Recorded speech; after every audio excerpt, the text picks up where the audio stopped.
దేవుడిని అడ్డం పెట్టుకుని వైసీపీ రాజకీయం చేస్తుందని శాప్ చైర్మన్ రవినాయుడు అన్నారు. తిరుమల శ్రీవారి లడ్డూ ప్రసాదం తయారీలో కల్తీ నెయ్యి వినియోగాన్ని వైసీపీ ఎంపీ వైవి సుబ్బారెడ్డి ఒప్పుకుంటే వైసీపీ నేతలు రాద్ధాంతం చేయడం సరికాదన్నారు. ఎమ్మెల్సీ బొత్స, టీటీడీ మాజీ చైర్మన్ భూమన పదే పదే అబద్ధాలు ఆడడం సరికాదన్నారు. హెరిటేజ్ను రాజకీయాల్లోకి లాగడం కరెక్ట్ కాదన్నారు.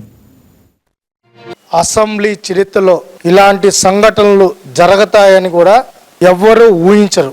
ఒక పక్క నెయ్యిలో కల్తీ చేసి భక్తుల మనోభావాలు దెబ్బతీశారు. ఇంకొక పక్క లాస్ట్కి దేవుడి చిత్రపటాల ఏదైతే బొమ్మలతో ప్లే కార్డులు ప్రింట్ చేసుకొని శాసనసభ ప్రాంగణంలో స్పీకర్కి ఎదురుగా ఎంత దారుణంగా స్వామివారి చిత్రపటాన్ని ప్లే కార్డుల రూపంలో నిరసన వ్యక్తం చేశారు. కింద చూస్తే బ్రహ్మాండంగా షూలు, చెప్పులు, వీళ్ళకు భయము లేదు, భక్తి లేదు.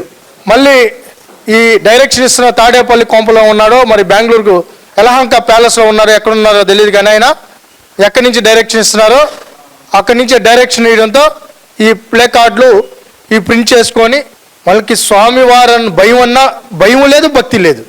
ఎంత నీచమైన వ్యక్తులు అంటే వీళ్ళు ఏమనాలో అర్థం కావడం వీళ్ళని. అసలు వీళ్ళకి సిగ్గుందా అని అడగాలి. అసలు వీళ్ళు మనుషుల నరరూప రాక్షసులు. ఈ వైసీపీ నాయకులు మొత్తం వాళ్ళ బతికే నిద్రలేసి ఇంత దరిద్రమైన బతుకు రాజకీయ వ్యవస్థలో ఇలా. ఎప్పుడు నేను కూడా చిన్నప్పటి నుంచి స్టూడెంట్ లీడర్గా ఉన్నాను. నేను 20 ఏళ్ళ నుంచి మేము చూస్తున్నాము, అంతకుముందు కూడా చూస్తున్నాం. కానీ ఇంత నీచమైన దేవుణ్ణి అడ్డం పెట్టుకొని రాజకీయాలు చేస్తున్న ఏకైక పార్టీ వైసీపీ పార్టీ. ఇంత దరిద్రమా?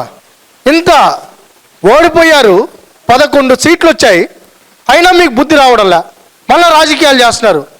నెయ్యి కల్తీ జరిగిందని వాస్తవం సుబ్బారెడ్డి ఒప్పుకున్నాడా లేదా? అసలు సంబంధం లేకుండా అత్తాపూర్కి, అనకాపల్లికి సంబంధం కట్టారు. ఆయన చదువుకొని వచ్చి ప్రెస్ మీట్ పెడతారా, చదువుకొని రాకుండా ప్రెస్ మీట్ పెడతారా? మాకైతే అర్థం కాల. అంటే మసిగుడ్డు వేసేసాం, తుడుచుకొని చేస్తారు వీళ్ళు, అన్నిటి వ్యవహరిస్తున్నారు. నిద్ర లేసే 365 రోజులు చూడండి. ఇక్కడ కరుణాకర్ రెడ్డి గారు, అక్కడ జగన్మోహన్ రెడ్డి గారు. ఈ వీడియో మీకు నచ్చినట్లయితే లైక్ చేయండి, షేర్ చేయండి, మా ఛానల్ కి సబ్స్క్రైబ్ చేయండి.